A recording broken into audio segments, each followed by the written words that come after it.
Fraser. Are you well? Okay, interesting question. I'm just checking to see how you are. I obviously don't look like. Thank you very much. I just like to make sure you're okay. As bad as I look, so let me say like this.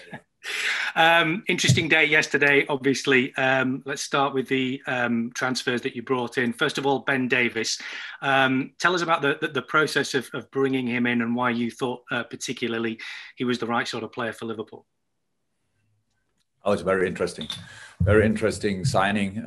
Really looking forward to meet Ben finally, because it went all pretty quick and these kind of things. But you can imagine that in the last few weeks and days, we had it always to consider our situation and to think what can we do, what do we have to do, stuff like this. And then so we were always looking all over in each league pretty much in Europe. And when I saw Ben, it was really interesting. It's obviously he plays for Preston Championship, gives him, shows that he's a very competitive player, so he knows how it is to play a lot of games and don't train a lot, play more than you train pretty much. We watched him in different games, obviously, and then you saw he's a really good footballer and is a smart football player and a player who knows how to defend. And I was a second division player myself, and what we all dreamt of was playing in the first league pretty much. And I'm pretty sure, well, I know Ben did that as well.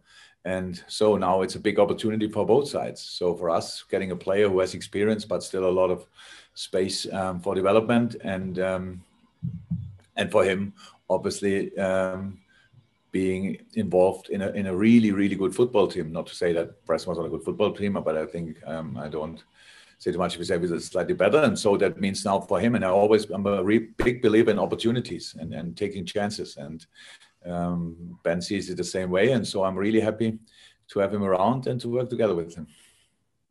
Ozan Kabak obviously comes with the recommendation of David Wagner as well, I understand. We understand he's got something of a reputation for maybe being a bit of a hothead. Is his temperament a concern at all?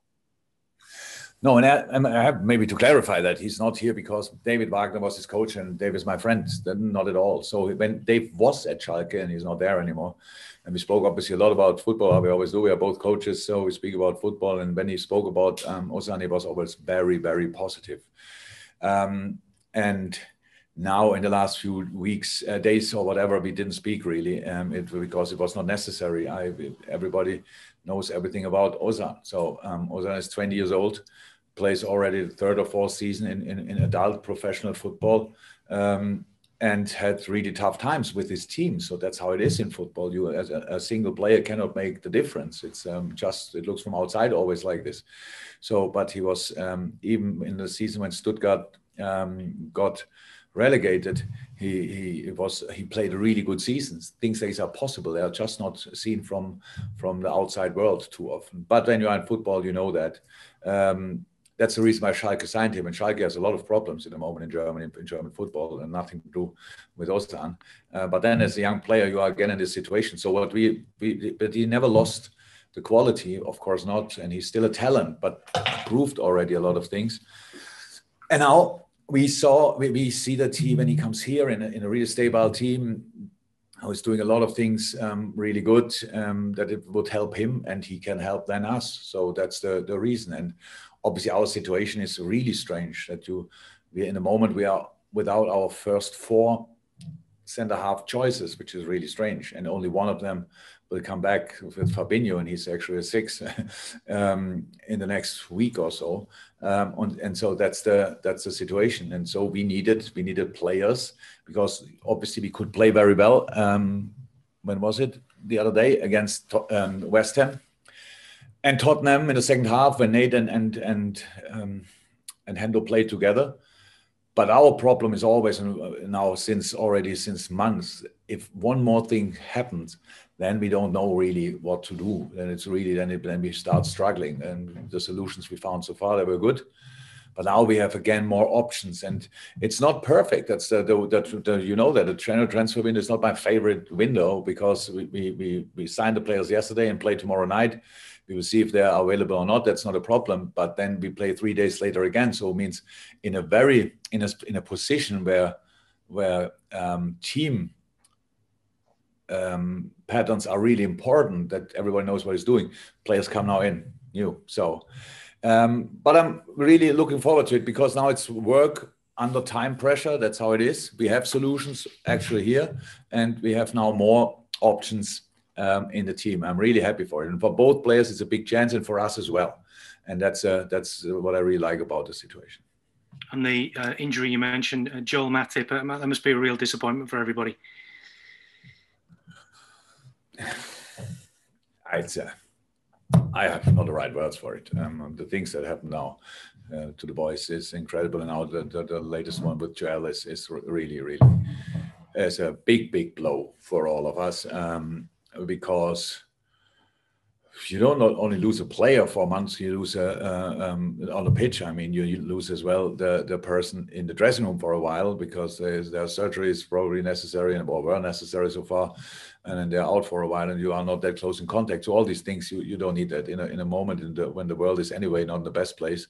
And then having these kind of things is really harsh, and it's really unlucky in that situation when you saw it, when with this challenge with Son was a really good challenge, and he played on unbelievable after the game. When he came in halftime, we all thought it's a little bit, and then we said, yeah, I will try it. Everyone, we tried to strap him, and while we were strapping him, the ankle blew up. So was no chance then, obviously, and so it's absolutely not good. Nothing good to say about it. The only thing is we have kind of a time frame, and he will be back for preseason, and that's great then. And then he had enough time that all the things then finally could settle, and had enough time to work on the specific things which will make him even stronger for the future then. Terrific. Okay, Simon Crabtree, and then we go to Ian Kennedy. But Simon first. Thanks, Jurgen. And just probably a brief injury update on everybody else, if I may. And just as far as Ben and Ozan Kabak are concerned, how quickly can they be assimilated into your first team? Because obviously neither have Premier League experience, as you've said. So that's the story, really. Yeah, but the good thing is it's football still. And I played in Germany football, I played in Championship football. So that's now not the problem. But how I said, coming in the defense, a lot of 12 or 13 different center half pairings, and that obviously then when you have them to, and then you that makes it more difficult for example for Nico and Kostas as well, because Kostas is new, Nico is still young. These kind of things, and you search for kind of stability in the team, and when you change that often, but we are obviously don't live in an idle world, and that means we have to be smart, we have to be quick, and we try everything to do that. There are different things we can do and help them, and that it goes faster. But we play obviously different to Preston, obviously different to Schalke. That's clear. So we'll need time, but we don't have a lot of time, so we will use the time we have in our hands and try our best. But so. If they would have to start tomorrow night together, I think that would be not too cool, but we will give them a few more days. And just before I ask you about Brighton, sorry, just the second part of that in terms of just general with your injuries, how's everybody else looking of coming back? Is it as it was? Yeah, it's as it was. Okay. So as far as Brighton are concerned, they seem to be back on track just now, don't they, after that sticky patch without a win in the Premier League, and then 2 in the last 3. The last one against Spurs, probably hitting form just at the wrong time as far as you're concerned. But is it the sort of football that you like to watch as well? Yeah, it is. I cannot. I have not enough words to say how much I respect what Graham is doing there. And I don't understand it really. That's Premier League, unbelievable. The way they play is really good and it's unbelievable. So they have a clear idea, stuff like this, good players in the right positions. In the end, they lose games anyway. But you see with the points they have, that makes it really strange. But they stick to their idea, and I respect that a lot. And now against Tottenham, obviously it paid completely off. It was a deserved well deserved 3 points. Obviously, they could have scored already earlier in that game and controlled it then in the right moment. So they're just a football playing side. You don't see. I think it's probably fair to say that Brighton fights for staying in the league. So with the points they have, but it's really nice that they show you can fight for staying in the league with this kind of football as well. So I'm very often, not only because Adam Lallana is there now, but I try to see them as often as I can. And I know how good they are. And it will be a tough one. So it's they defend well and they attack especially well. And so we have to be ready for this game. So, is it the right moment? I don't know. For us, it feels rather like a good moment, that Brighton is in a good moment now as well. I have no problem with that. In the end, you have to beat the team you face, and that's what we try. Brilliant. Okay, we'll go to Ian Kennedy from the BBC, and then we'll go to James from TalkSport. Ian. Hi, Jurgen. We've talked a bit about the defensive cover that you've now got. You've obviously always had more options further up the park. Did that make it easier to allow Takumi Minamino to go down to Southampton because you've got more options in those areas? Yeah, of course, having options makes it. It's the only chance that you can give a player to another club. But we were active in this situation a little, not active to Southampton asking. It was not that we said no chance. So we thought about it, and Takumi is an incredible good player, and we didn't give him enough chances. That's the truth. That's for different reasons. Sometimes it was just the size because of our problems in defense. We were not tall enough, and then Takumi on the pitch, and I think, okay, how can we do that? Then defending set pieces is a very important part of it. Sometimes it's not for the player, not too interesting. For journalists, probably not interesting, but it's in some moments even these kind of things make the difference. Why one player is playing and the other not. So, and now when Southampton came up, and there were not a lot of clubs where I thought it makes really sense to let him go, but Southampton makes a lot of sense. So he's there for 17 games now, I think. Maybe 17, I think. In a situation Southampton is, I think if Takumi stays fit, he has a good chance to play 17 games, which helps then everybody, helps Southampton, helps us. Because the only thing Takumi was lacking was a couple of games in a row. And that was difficult here. And I would have loved to keep him, just to have the option, stuff like this. But in the end, because Takumi is a long-term project, always was, we see really a lot of potential in Takumi. It makes absolute sense that he gets now a chance to play maybe 17 games, family games, and then comes back in a completely different mindset, confidence level, all these kind of things. And so I hope it's a win-win situation. And having brought the two centre-backs in, Jurgen, we've seen how well the players like Nat and Reece have done when they've come in. Do you have to, as a manager, kind of reassure them that they are still very much part of the ongoing squad and they can still play a part this season and beyond? Yeah, I'm not sure if they think exactly like that. So for Reece, for example, it's different. So for Reece, Reece played super games for us. People forget immediately these kind of things, but we won with Reece as a centre half. We won at Bergamo, for example, played a really good game. Reece played in the home game against Tottenham. We won that game. We played a really good game. So they were really, really, really good games for both. And of course, they have a future here. Of course, they have a future, but for Reece, the problem is he didn't play often enough now to get kind of rhythm. So he needs to play football in his age. So it makes no sense to either play a few minutes or then sit on the bench for 2-3 games. So we can give him now the opportunity again to play football and improve and all these kind of things. So that's good. And the rest is an open race if you want. So the players who are here are actually a little bit have an advantage that they know what we are doing. But the new players come in, and I know they are full of ambitions and want to start immediately, and that's all good. So that helps us keep going. The last few weeks, it was always the last two men standing play centre half, pretty much, and the rest we build a team around that. So and now we have more options, and now we can watch training, and we have the training week. We have after City a full training week, which helps massively. And so we make then decisions like we always do usually in a football season, but we couldn't do in the last few weeks, and now we can do that again. So how's that? Nate and Tando worked that looked really good. Fabinho is not too far away, so he can play the position, obviously, but we have now options again. And with all the games coming up, that was the thing we had to make sure that we have these options. And then it's always about the players to work for a chance, to use the chance. That's how it is. Okay, James from TalkSport, and then Carl Markham from Press Associated. James. Jurgen, what is it that you've seen in Ozan and Ben that makes you think that they can make a immediate impact this season for you? Sorry, James, but I thought I answered that question already. I said, might have been the first question, huh? Or am I dreaming and thought all that stuff? Possible as well. I said it already. They both have experience on their level. They played a lot of games in adult football. Yes, Ozan is pretty young, but that's makes it really special because he had this experience, and with Ben it's the same, and slightly older, different pathway.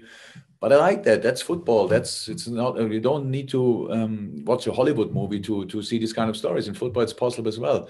Yesterday at Preston, today at Liverpool. So that's a nice story already. And now I can't wait to start working with the boys because, again, I'm a big fan of chances and giving opportunities and giving chances. And this is an absolute chance for the club, for us as a team, and for the boys as well.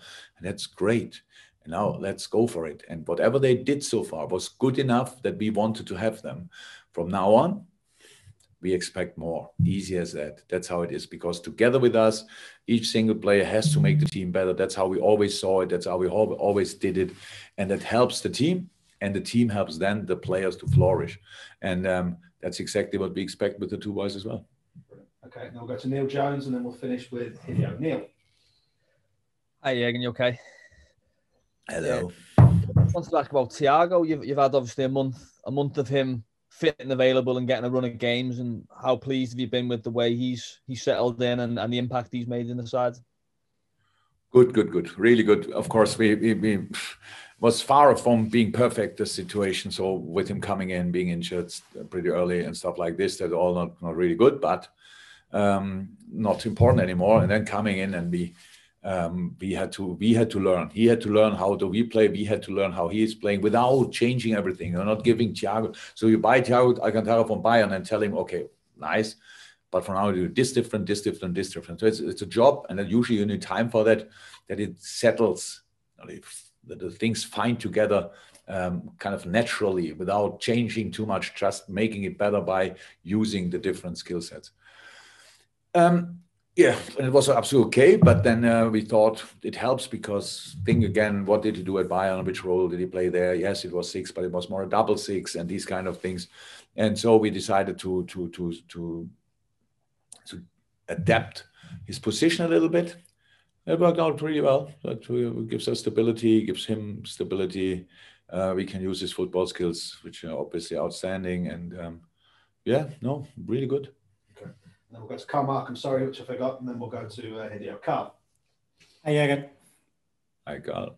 Just a quick one from me. I was wondering, are you planning to add Virgil van Dijk to your updated Premier League squad this week, which has to be submitted? He's already on the Premier League squad. I think he was in the Premier League squad always. Of course, he played Premier League. He was in the Champions League. I thought you took him out when he got injured. He had to submit it because it was late to submission. Possible, Carl. I'll come back to you on that, Carl, because that's admin. That will be done in the next 24 hours, I think, or in the next few hours after the. So, okay. Look, whatever happens, I think we have space for Virgil on the Champions League list. I think he was on the Premier League list. So nobody told me that I have to change something with that. If you have space in the Champions League list, then Virgil will be on the list. That's how it is. I think he's on the Champions League list, not on the Premier League list. So in the moment, it's not like I don't know where these things are coming from. Nobody really, no doctor, nobody really told me there's a chance for Virgil to play in this season again. I don't want to say that's absolutely impossible, but it's not likely. It's not likely. So and that's we don't have to discuss these things really. So I said if we have space, we will put them all on. Even when all the medical people tell us there's no chance, so we put them on because we believe in miracles from time to time. But if there's no place, then we have to consider these kind of things and say, oh, the chance is not too big, so we have to make the decision. But if they are on the list, then it's only because we hope for nearly a miracle. That's it. Okay, and then we'll finish with Hideo. There we go. Are you again? Yes.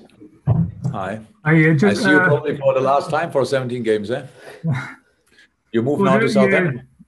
So just to follow up on your comments on Minamino, just what went wrong for him in the past month or so? Because looking out from the outside, it looked like he suddenly lost his place and went down the pecking order. And also what he needs to do at Southampton to get back into the Liverpool team next season. He just has to enjoy football again there. So that's what he did here. He's an outstanding professional and really a top talent, really, really, really good player. So it's all good. But then we have a really good squad. I mean, we struggle a lot, but never in the offensive part, not really in the offensive part of the pitch. And then my job is to make decisions on the based on what I imagine what could be the outcome in the game. And so, for example, with the people who were fighting with him for the place, we were in really good shape. Shaqiri, when he came back, showed up extremely. Then with Divock, and we all know what Divock did for us in the past. But then sometimes it's just the size which makes it, how I said before, it can make a difference. And these are kind of things. And so it worked not often enough out for Taki that he could start a game or come on. And that's 100% my fault as well. But I think we both think now, Taki and I, we think both that we can solve that by playing him 17 times if possible in the Premier League. And then he doesn't have to change anything. He doesn't have to improve in anything. He just have to play football and to gain rhythm and confidence in that moment. And then he will be fine.